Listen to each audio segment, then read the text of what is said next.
afternoon, students. Welcome to Legacy IAS Academy.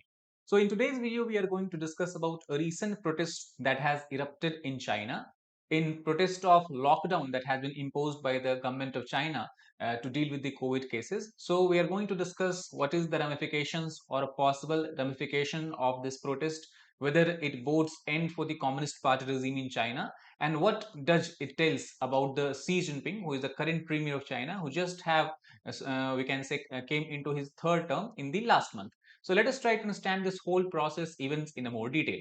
So first of all, if we try to understand the background or the context of this particular protest, what we can see that at the same time when the cases COVID cases in China has started to rise up again and has reached the highest level since the peak time period during the evolution of COVID, we see a large scale protest against the government, against the harsh COVID-19 lockdown.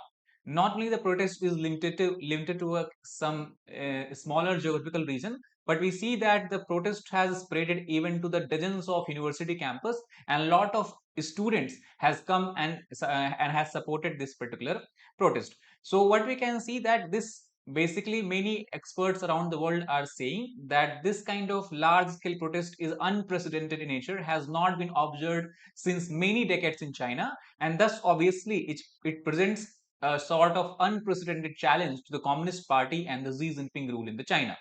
If we look at the imminent trigger of this protest, it can be tracked back to death of at least 10 people who died in a fire incident in an apartment that occurred in the western city of Urumqi. Urumqi is the capital city of Xinjiang, which was also a site of protest few months back due to the repression of Uyghur community, who are ethnic Muslim community living in the Xinjiang region of China. So this is all about the background of this particular protest. Now, to what extent this particular protest has spread out, let us try to understand this. So first of all, the origin point can be traced back to, as we discussed, Urumqi region of Xinjiang province in China, which is the capital of Xinjiang, and the protest erupted due to the fire incident that killed almost 10 people. And the people could not be saved mainly because of the lockdown that was enforced that time. So people have come out on the street, and all of these people are sloganeering like end the lockdown, and also they're pumping their fist in the air. So earlier it was thought that protest will be limited to this particular region, but gradually the fire has spreaded, and now it has spread almost like wildfire. And even in the bigger cities, the major cities of China, which is also the financial hub and the capital city of China, that is Shanghai and Beijing, the protest has engulfed prestigious universities as well. And not only that, even in the other regions of China, such as Langzhou region in the northwestern part, Nanjing and Guangzhou region, also we have large scale protests that is seen to be erupting. So the question comes that what are the demands of these protesters, whether they are students or whether they are common people. So the one common demand that underlines this protest all across in different regions of China is regarding with the lifting of the lockdown, because since China is following the policy that is called as zero COVID policy to contain the COVID-19 cases, they have imposed strict lockdown many times in past 2 years, and this is ongoing phase of lockdown where more than millions of Chinese citizens are believed to be in this state of lockdown and are basically locked in their homes and campuses. So that is the first demand. Not only that, we also are seeing protests where the protesters are continuously erupting and chanting that we want freedom, we do not want health codes. Now health code is nothing but a kind of QR code that all the citizens of China has to mandatorily download in their mobile app, and without showing this health code they cannot enter into any public campuses or any kind of public buildings. So that is what they want to do away. The people generally want to do away with the health code. Third, if we look at the protest that has erupted in the Tsinghua University, interestingly, Tsinghua University is also alma mater of the current president Xi Jinping. Their students have been found to be chanting like we need democracy, we need rule of law, and we need freedom of expression. So though the protest is seen to be emerging due to the lockdown measures of the Chinese government, it also is expected to encompass wider demands of the Chinese people, including the younger section of Chinese people, such as democracy, rule of law, and the freedom of expression. And the protesters have become so defiant that something that we could not never have imagined happening in China is they also started to have this chant of down with the Chinese Communist Party and down with the Xi Jinping. Now this is very interesting development because Xi Jinping has cemented his hold on the power over China just last month when he continued or he decided to continue in his third term and was supported by the other delegates of the Chinese Communist Party. So these are some recent development and these demands are there that are being raised by the protester all across China. Now, coming to the main reason or the genesis of this protest, which we can trace back to the zero COVID policy of China. So let us try to understand briefly what does zero COVID policy tells us. So this is a policy that has been basically imposed by many governments also in the past, especially governments such as Australia, New Zealand and China, where the government tries to decrease the or contain the COVID-19 cases by imposing strict lockdowns, closing borders and imposing complete travel bans. Government thus try to stamp out outbreaks down to the last case at any cost. Now, in the beginning stage of the COVID-19 pandemic, this approach was welcomed by almost all the health organizations, whether it is domestic health organization or even World Health Organization. But as the vaccines were rolled out and as new and new strains of COVID-19 variant kept on coming, it was understood that we cannot go on and continue with the zero COVID policy. We have to learn to live with the COVID-19 cases. So almost all the countries across the world, including India and even more recently New Zealand, also have done away with zero COVID-19 policy. But China is sighing from discarding its zero COVID-19 policy, and that is why WHO also has termed this kind of policy as unsustainable in the long term. So due to this zero COVID policy, we see a large scale discontentment among the Chinese people, whether it is a younger section of people or whether it is a older section of people. The reason is very simple, because it has a very adverse effect on the Chinese population. For example, due to the following of these policies, many industries, many institutions, many businesses and organizations have been completely shut down, and this has caused a complete decimation and destruction of the livelihood as well as the economic opportunities for a large section of the Chinese population. If we talk about the younger generation, the people who are studying in universities, they have suffered a lot because they have been attending online classes. There has been continuous irregularity in the classes, and thus their education have suffered. And many students are saying that they are receiving very low quality of educations, and after graduation they are suffering from or they are facing worse job prospects in the decade after after the reform in China has begun in the Xiaoping period of 1991. So that is why students are also not satisfied with this particular policy. And overall, if we talk about the mentality or the psychology of people, they believe or they feel that their freedom has been taken away by imposing a strict lockdown, by imposing mandatory lockdown, and that is why they are protesting against the imposition of this lockdown to gain back their freedom. So due to these adverse effect, the people have been forced to come out in the streets. Now, what has been the Chinese government's response both in respect of this particular protest as well as on the zero COVID policy?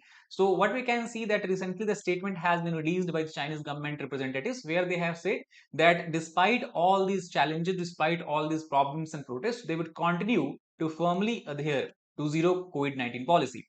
And in this respect, even the health, we can say, advisors of the China, medical advisors and medical professionals of China, they are saying that China has a vast population of elderly people, and thus, if this COVID is allowed to spread at a faster rate, then all these people will come at a risk.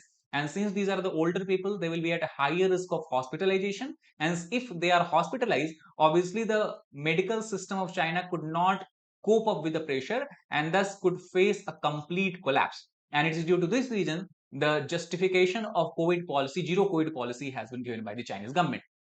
Not only that, recently also Chinese government media has said that millions of deaths can occur in China if zero COVID policy is discarded, because as per report, 40% of elderly population of China only has 3 doses. Remaining 60% people, elderly people, when we are talking about people who are at a higher than the or greater than the age of 80 years. So only 40% of these people have 3 doses. Remaining 60% have either 1 dose, 2 dose, or have not been vaccinated at all. And that is why they are at a higher risk from the spread of COVID. Now we know that the protest in any government is a normal phenomena that happens all the time in India due to different demands. So why we are making so much? Why are we are making this protest so much special, or what is so special about this particular protest? So this protest is very different from the earlier small scale protests that we have observed in China. The first reason why this protest is different is because it is largest or one of the largest protests in the we can say recent times, and also widespread in nature. And for the first time in our almost 3-4 decades, we are seeing that people of China have come out on the streets in a lot of different cities, and they are demanding a common single demand. That means we can say the people of China are, for the first time in few decades, have been united and have raised a common demand, a single demand to the Chinese government. Second thing that makes this protest different is that this protest and the demand runs in direct opposition to the Chinese Communist Party's Chinese government policies, as well as the personal policy of Xi Jinping himself. Because last month itself, Xi Jinping, when he was taking the oath to continue on his third term, he has defended vigorously his zero COVID policy, and now this stands in complete contradiction with what the people are demanding as of now. Third, we can say that since 1989, China have not seen scenes like this, as per a professor of the Chinese university. So this is something that is very uncommon and unique in China. Now, let us try to understand what happened in year 1989. So 1989, we have a protest that is more commonly known as Tiananmen Square protest, or also called as June 4 protest. And this protest basically emerged after a pro-reform Chinese Communist Party member, General Secretary at that time, Hu Yaobang, died. This was the eminent, we can say, eminent reason behind the protest, Tiananmen Square protest. And gradually, the demand of these protesters rose to having a constitutional due process in China rather than a single party rule. Second, they also wanted to have democracy. They focused on attaining freedom of the press as well as freedom of the speech. So, as we can say, overall protest was encompassing a wide range of activities that are common in a democratic society, as well as basic human rights of the people were also at the core interest of this particular protest. So when this protest emerged and the Tiananmen Square protest started to spread or began to spread in different regions of China, government responded brutally, and they have tried to repress this process by force. For example, in the Chinese capital city of the Beijing, tanks and heavily armed troops were rolled out.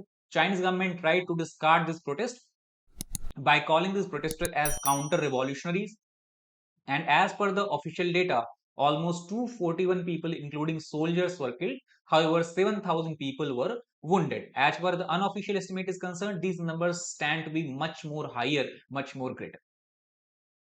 So what can happen now in light of the current situation? So what we can see, the government still do not have any kind of conciliatory approach toward these protesters. And recently, if you look at the announcement done by one of the viceroys or the chancellors of the University of China, especially in the Beijing, he has announced that protester would pay one day for what they have done.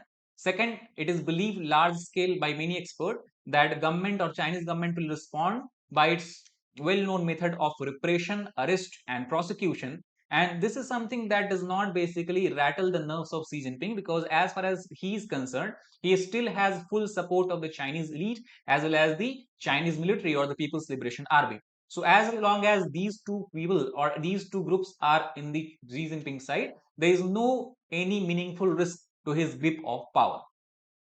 That means what we can say in the conclusion, that Chinese officials as of now have called for illegal violent rejection of the COVID prevention measure against this protest that has erupted. They have asked to curb this protest by whatever means necessary. And as far as, even if you look back in the history, we can clearly see that there is no evidence of any revolution or any protest being successful unless and until the military and police switch sides from the being pro government to being the pro people, and thus any significant outcome of this protest cannot be accepted, at least in the near term. However, we should not also discount the power of people, because China has such a huge population, and especially since the protest is being joined by the youth or the young people of China, obviously maybe in the long terms, if not in short term, there might be some changes in the government structure, in the power structure, we might be able to see in China. But as far as current situation is concerned, this protester will obviously try to raise their demand, but government will try to repress back this protest in a brutal manner, or by using the force or whatever means is necessary. So that is all about this particular issue. I hope you understood about the whole event, about this, why this protest is erupted, and what can we say about the future of China. If you like the video, please hit the like button, share it with your fellow aspirants, as well as subscribe to our channel for more helpful content. That is all for this particular video. Thank you very much.